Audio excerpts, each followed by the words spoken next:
stop. Don't scroll past this. I know you've seen 100 videos that start with, "This is for you." And most of the time you roll your eyes and keep going. But today, I'm asking you to stay. Not because I need your views, not because I need your likes, but because what I'm about to say in the next 3 minutes could change the entire trajectory of your life. And I don't say that lightly. I need you to write 4-4 in the comments if you make it to the end. Not because it's a trend, because it's a signal. A signal that you heard this, a signal that something inside you recognized what I'm about to say as true. Now let's begin. Part 1. You were never like the others. There's something different about you. You've always known it, haven't you? Not different in the way people say when they're trying to make you feel better. Not special in the empty, hollow way society throws around like confetti at a participation trophy ceremony. I mean actually different. Like there's a frequency inside you that the rest of the world doesn't seem to operate on. You've sat in rooms full of people and still felt completely alone. You've had conversations where everyone was laughing and you were smiling on the outside, but somewhere deep inside you were asking questions that no one around you seemed to be asking. Why are we really here? What is the point of all of this? Is this really all there is? You felt the weight of something enormous sitting on your chest. Not depression, not anxiety, but purpose. A calling so heavy and so persistent that sometimes it felt like a burden. Sometimes you tried to ignore it. You threw yourself into distractions, into relationships, into work, into social media, into anything that could drown out that voice that kept whispering, "There's more for you than this." And here you are, still watching, still searching, still listening, because the voice never stopped. That's not a coincidence. That's not random. That's not you being dramatic or delusional.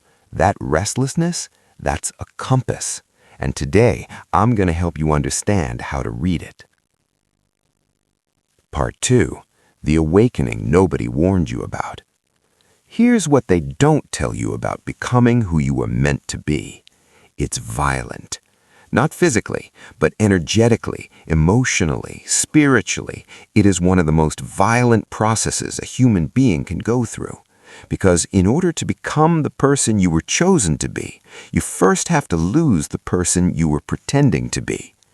And that person, that version of you that you've been performing for years, they die hard. They don't want to go.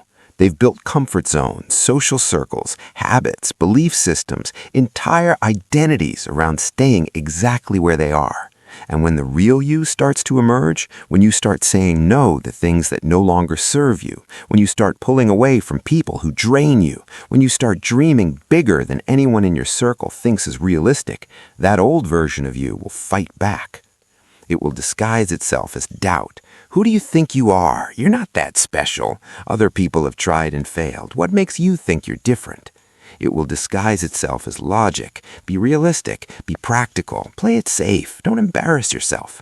It will disguise itself as loyalty. You can't just change. What will people think? You'll hurt people if you evolve. Stay the same so everyone stays comfortable. This is the moment most people turn back. This is the moment where the chosen ones separate from the crowd, not because they aren't afraid, but because they keep going while they are afraid.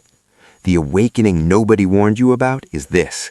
Becoming yourself will cost you everything you were faking, and it is worth every single cent. Can I be honest with you for a second? Like genuinely, uncomfortably honest. The reason you've been struggling isn't because you're not capable. It's not because the universe is against you. It's not because you were born without the right opportunities or the right connections or the right resources. The reason you've been struggling is because you have been living at half capacity. You've been giving half your energy to your dreams and half your energy to your fears. You've been half committed to your purpose and half committed to your distractions. You've been half present in your growth and half asleep in your comfort zone. And you can't build a life of meaning on half a foundation. Think about the last time you were fully in something. No doubts, no second guessing, no 1 foot in and 1 foot out, just completely, unapologetically in. Remember how that felt?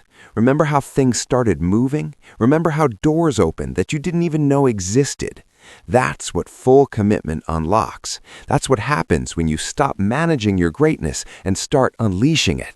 But here's the hard truth. You cannot be all in on your destiny while you're all in on your excuses at the same time. At some point, you have to choose. And the longer you wait to make that choice, the louder the regret gets. The chosen ones are not people who were handed everything.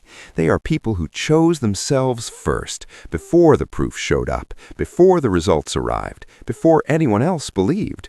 They chose themselves in the dark, before the applause, before the validation, before the evidence. And that's what I'm asking you to do today. You don't realize how many eyes are on you. Not in a paranoid way, in a purposeful way.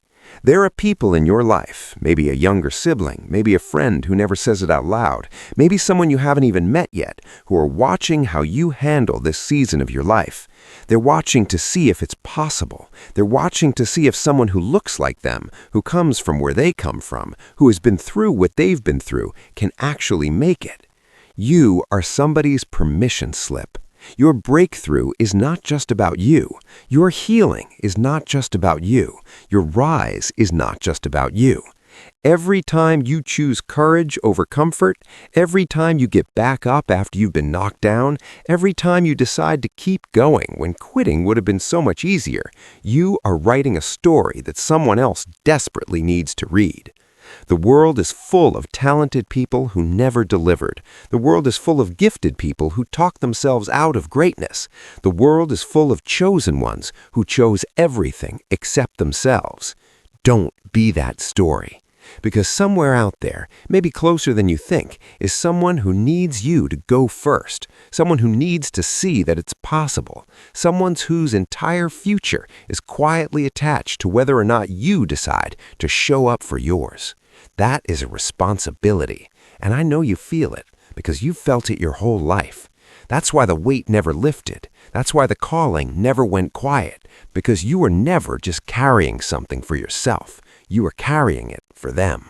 I want you to do something right now. Before you close this video, before you go back to scrolling, before the noise of daily life swallows this moment whole, I want you to sit with one question. If I knew, without any doubt, without any fear, without any possibility of failure, that I was exactly who I believed I could be, what would I do tomorrow morning? Not next year, not when the timing is right, not when you have more money or more support or more certainty. Tomorrow morning, what would the fearless version of you do when you woke up? Hold that image. Hold it tight.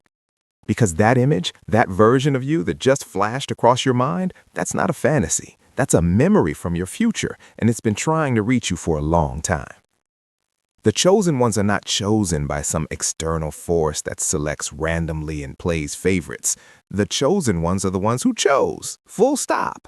They chose to believe before the evidence arrived. They chose to act before the fear disappeared. They chose to become before they have permission. You have been chosen because you chose to be here. You chose to listen. You chose to stay through the doubt and the noise and the setbacks and the silence. And now I'm asking you to choose one more time. Choose to go all in. Choose to stop negotiating with your destiny. Choose to take the version of yourself you've been hiding and bring them forward into your relationships, into your work, into your daily habits, into every room you walk into. The world doesn't need another person who almost did something remarkable. The world needs you, fully present, fully committed, fully alive. If you made it this far, if something in this video moved something in you, I need you to do one thing. Write 44 in the comments right now. Not just as a signal to me, as a signal to yourself, a declaration that you heard this, that you felt this, that you're choosing, starting today, to stop playing small. 44 means I am here, I am ready, I am choosing. And if you know someone who needs to hear this, someone who's been struggling in silence, someone who's been doubting their greatness, someone who's been carrying their calling like a burden instead of a gift, share this with them right now. Don't think about it, just send it. Because maybe this wasn't just for you. Maybe you were meant to be the one who passed it on.